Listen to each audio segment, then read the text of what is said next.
Sim, eu tenho esses dois podcasts, tanto o Modus Operandi quanto o Caso Bizarro.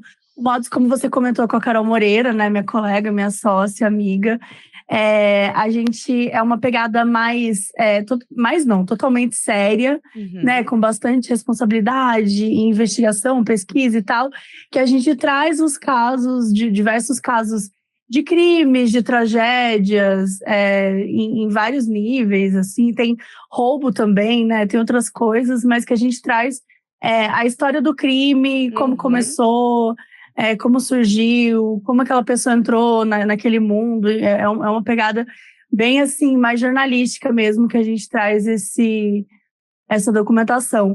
Já o Caso Bizarro, ele tinha nascido como um programa para fazer uma coisa diferente dentro do Modus Operandi. E aí, para mim, a ideia sempre tinha sido de trazer uma história, né, assim como a gente fazia no Modus, mas que fosse mais misteriosa, que fosse mais pro lado espiritual, ou então, tipo, alguma coisa que ainda não tinha uma grande resposta sobre. E aí, à medida que a gente foi construindo isso, as pessoas queriam mandar os relatos delas, então acabou que virou também um momento da gente ler os relatos das pessoas. É uma grande fofoca também, né? É uma grande fofoca, exatamente. E aí tem episódios que são mais sentimentais, tem episódios que são mais tensos, mas realmente é para um lado mais do humor, assim. Eu sinto que, tipo, a ideia era um pouco também quebrar o que eu já fazia no Modus e explorar outras coisas, porque eu sou muito do humor, né? Eu gosto muito, eu brinco muito no meu dia a dia, então eu queria um lugar que eu pudesse me expressar um pouco mais do jeito que eu sou. E eu acho que o Caso Bizarro vem bastante pra isso. Ele é um alívio cômico, assim, um pouco, né? De temas pesados. Eu acho que antes da gente ir pro Caso Bizarro mesmo, pra falar do Modus, porque a gente vê claramente isso acontecendo. Eu sou completamente fã de True Crime. Todo mundo que me conhece sabe. Eu vejo vídeo, podcast, documentário do Discovery Home and Health. Sabe aquela... Não era o ID, né? Que é o que tem. Eu adoro. E assim, só que é uma crescente muito grande nos últimos tempos, e principalmente entre o público feminino, né? E é um papo que eu tenho principalmente com os guris até aqui do estúdio, a gente já conversou sobre isso, de por que as mulheres assistem, consomem tanto conteúdo de true crime. Sim, isso é uma discussão e um movimento que tem enrolado muito durante esses anos, para tentar, de fato, entender, né? Tem muita gente que estudou e fez pesquisa sobre isso, e a gente viu um boom também de crescimento de produção true crime feita por mulheres, escrito por mulheres. Então, eu acho que existem várias respostas possíveis para isso, mas de todo o nosso conhecimento aí nos últimos anos, a gente acredita que tem algumas coisas que são ligadas diretamente a isso, né? Primeiro, a maneira como a gente fala sobre o assunto. O true crime, o gênero do crime, né, de uma forma geral, ele sempre foi tido... Ele é um conteúdo, a gente até fala disso no nosso livro, que você vê na Idade Média. Então, na Idade Média já existiam revistas, né, já existiam publicações feitas com crimes que aconteciam, numa pegada assim, fulano vai ser enforcado na praça pública amanhã, venham assistir. Era uma coisa muito mórbida, era uma pegada muito sensacionalista, né? Eu acho que uma visão muito punitivista também, né? Que era aquela coisa, fulano roubou tal coisa, eu quero ver ele pagar por isso, era uma coisa muito violenta, né? Um comportamento violento, mórbido e tal. Que ele ainda existe, obviamente, ele faz parte do ser humano. Na minha opinião, uma parte ruim nossa, né? Sim. Que é essa curiosidade mórbida, que é esse interesse pela violência. Acho que tem as particularidades ruins também. Mas isso sempre existiu, né? Então isso não foi criado agora, esse interesse sempre aconteceu, essa documentação sobre os crimes sempre aconteceu. Só que ela sempre era feita por homens, produzida por homens, escrita por homens, e ela era muito focada na violência. Quando a gente tem mulheres produzindo, né, entrando... Eu falo mulheres, mas acho que tem muito... quando a gente olha também para alguns recortes de gênero, recortes de raça também, né? Acho que pessoas negras, enfim, os grupos vulneráveis, de uma forma geral, eles olham para esse tipo de conteúdo de uma forma diferente e passaram a criar conteúdos para falar sobre isso. Então, acho que a gente tem uma pegada mais humanizada da coisa, né? No sentido a gente vai falar sobre um crime. Antigamente era tipo, e o cara, o vilão da machadinha, e olha como ele é forte, olha como ele é não sei o quê. E hoje a gente olha assim, olha o que esse cara fez, ele destruiu a vida de milhares de pessoas, ele machucou diversas vítimas, essa vítima aqui tinha um sonho de ser médica, essa vítima aqui queria ser bailarina. Então, acho que a maneira de falar sobre o crime mudou. Perfeito. Então, hoje você dá um enfoque para as vítimas, você tenta discutir um pouco a questão psicológica da coisa, que acho que isso é uma coisa que todo mundo tem essa curiosidade, né, da psique, o que leva as pessoas a cometerem crimes, né? E na criminologia, discute-se muito sobre como não existe um único fator. Eu não posso chegar para você e falar assim, fulano cometeu esse tipo de crime porque ele sofria bullying. Fulano cometeu esse tipo de crime porque ele jogava tal jogo de videogame. A sociedade, de uma forma geral, e nós queremos respostas rápidas e óbvias. A gente precisa daquele tipo de resposta. Mas a criminologia trabalha e fala muito sobre isso, de que não existe uma única explicação para um crime. São diversos fatores. A maneira como você é criado, o ambiente que você está inserido, né? E as próprias decisões, às vezes algum transtorno mental que a pessoa possa ter. Enfim, diversas nuances que a gente precisa entender quando se fala de uma pessoa, né, que comete crimes. Então, acho que por conta dessa mudança, de um viés menos sensacionalista, de olhar um pouco mais para as vítimas, de trazer um lado mais do storytelling, com mais responsabilidade, com pesquisa, eu acho que isso aproximou o público feminino, né? Sim. Eu acho que... Pode falar. Não, pode falar. Não, o que eu ia dizer, primeiro, vale lembrar que vocês têm, né, o Modus Operandi Guia de True Crime, que é um livro maravilhoso, que é, de fato, um guia para entender um pouco mais de toda essa história, né, como tu mesmo disse. E eu acho que, sobre isso que tu tá falando, assim, é muito uma questão de limite ético, né, e eu vejo como diferencial, talvez também, que seja o grande sucesso do trabalho de vocês, não só dele ser muito bem montado, muito bem roteirizado e tudo mais, que é isso, né? Tem coisas que eu já ouvi vocês falando, não, se o caso ainda não foi julgado, vira especulação, então a gente não vai falar sobre isso até então. Principalmente num momento, e eu acho que foi uma das coisas que fez o assunto viralizar muito, são os vídeos curtos de TikTok, com as pessoas contando histórias e tudo mais.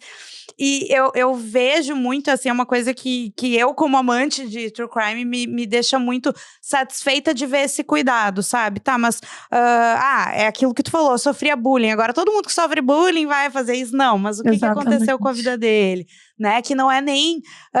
muita gente pode achar que estão querendo humanizar um monstro, mas é de fato trazer o que se passa na cabeça de uma pessoa que passa por certas situações, né? É um pouco de tu entender a sociedade como um todo, eu acho, né? Eu acho que é menos humanizar o monstro, até porque eu também não acredito em chamar de monstro, né? São pessoas. Acho que até é importante isso também. Eu gosto dessa discussão. Eu entendo o fato de chamar monstro, porque ele vem de, né, vem de um desconhecimento, de uma ignorância nossa, de não entender. Eu vejo que vocês falam muito isso, assim. Porque quando eu trago isso, eu entendo que muita gente deve pensar, né? Vocês, na verdade, quando vão contar uma história, já tem que dizer, gente, não é isso que eu estou dizendo. A gente tá num momento, né? Não, aquela coisa, não estou defendendo bandido, né? Que as pessoas já puxam pra esse lado. E daí vira uma coisa meio estranha, né? Tu tem que ficar justificando. Eu acho que é uma preocupação que a gente, na real, nem tem, pra ser sincera, sabe? Ai, que legal. Tipo, talvez ali no início a gente tivesse essa preocupação, assim. Mas eu acredito muito que o meu trabalho fala por mim, sabe? Tipo, hoje... Já tenho 6 anos que a gente produz o Modus Operandi. A gente nunca se envolveu em nenhuma polêmica, sabe? A gente tem um cuidado com a ética muito grande, que é também em respeito a falar das vítimas. eu acho que, assim, existem tantas nuances, né? Porque é muito fácil chegar aqui e falar assim, fulano, culpado, ele é um monstro, não sei o que, não sei o que lá. Só que é um monte de juízo de valores, sendo que, mas o que a gente aprende sobre isso? Eu acho que quando a gente entende a história, conhece a história melhor, às vezes a gente compreende certos comportamentos que ajudam com que aquelas situações aconteçam. Então, por exemplo, quando a gente fala que um lar com violência, né, ajuda a promover pessoas que relativizam a violência, que naturalizam a violência, eu não estou dizendo, nossa, olha que triste porque essa pessoa sofreu violência na infância, então ela acabou cometendo. Ai, coitado dele. Não é sobre isso. É mais sobre, olha a importância disso, olha a importância de um lar seguro, de um lar cuidadoso com as crianças. Então, é menos no juízo de valor e mais no o que isso ensina pra gente, né? Porque o crime, ele é um reflexo da sociedade. Ele nada mais é do que um reflexo da sociedade. E ele é um reflexo de todos os preconceitos que a gente tem. Então, por exemplo, um crime em que uma mulher que trai um homem era assassinada, 40, 50 anos atrás, 400 anos atrás, e hoje você olha para situações de formas muito diferentes. Claro. E é o mesmo crime. É um homem matando uma mulher que traiu ele, tá? Sim. É o mesmo crime. Só que hoje a gente olha, né, de um outro jeito. Por quê? Porque existe uma época na sociedade em que era mais aceitável que você cometesse esse tipo de crime, porque ela feriu sua honra, porque ela feriu sua dignidade, sabe? Assim, sim. A gente agora até recentemente teve a série que super aí fez sucesso brasileira, que é a Ângela Diniz, né? Que é uma história muito presente ainda e que não tem tantos anos ainda, né? E que eu acho que é um bom exemplo disso. Ela é uma história muito interessante, porque a Ângela Diniz, ela não é a vítima perfeita que as pessoas gostam de trabalhar também. Porque existe essa coisa, né? Você tem o algoz, que ele é sempre um monstro, e a vítima, que ela é sempre perfeita. E aí, nesse caso, eu acho interessante, porque a Ângela Diniz, ela foi uma mulher que ela tinha os defeitos dela, que ela tinha as complexidades dela, ela gostava de se sentir desejada, ela gostava de ser livre, né? Perfeito. Ela era muito livre por uma época que não era muito permitido esse tipo de liberdade. E isso, às vezes, incomoda as pessoas também, porque elas falam, mas fulana passou por isso, mas ela não era santa, não era perfeita. Ninguém é, né? Quase nenhuma pessoa é. Mas a questão é, nenhum tipo de comportamento dela pode ser utilizado como desculpa, né, pra isso acontecer. Como desculpa para sofrer uma violência, claro. né? Acho que é isso que é uma das grandes discussões. E ainda voltando um pouquinho no que você falou, da gente não falar de assuntos que acabaram de acontecer, isso também foi uma decisão que a gente teve lá no início, porque às vezes aconteciam, sei lá, algum caso que ficava famoso na mídia e as pessoas falavam, fala sobre ele. Só que assim, o caso não foi investigado, a gente não sabe o que aconteceu de verdade. E com a nossa experiência hoje, a gente já tinha uma ideia, uma noção ali no início, mas hoje eu sinto que essa foi a decisão mais acertada que a gente teve.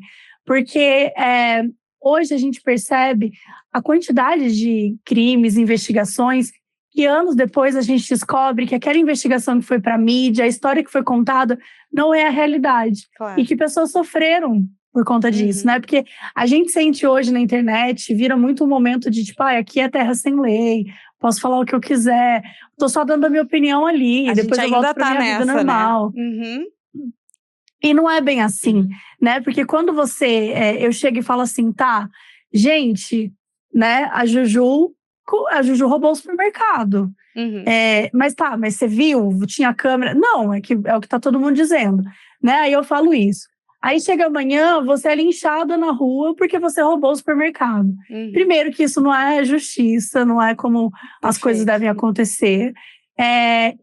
Você tem que ser julgada, né? Todo mundo tem o direito de ser julgado, de lutar pela sua liberdade, de provar a sua inocência. Aí vamos para a segunda coisa. Daqui a 2 anos a gente descobre que não foi você. Aí daqui a 3 anos, alguém resolve assumir e dizer a verdade, né? Tipo, fui eu que roubei e tal.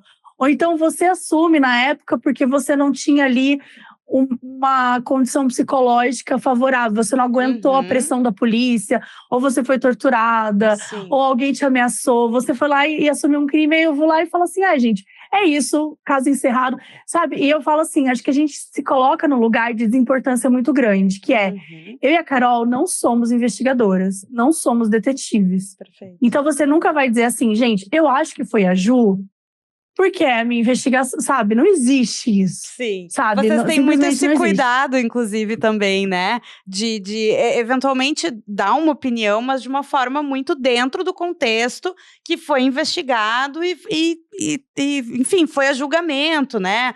Não de vozes da minha cabeça, assim, né? Exatamente. Quando a gente fala, a gente sempre deixa muito claro, olha, e a gente costuma falar, às vezes, quando são casos muito antigos. Então, olha, dentro das pesquisas que a gente fez, dentro do que mais falado, dentro do que geralmente acontece em casos assim, pode ser que, sabe, eu acho que tem que tomar esse cuidado.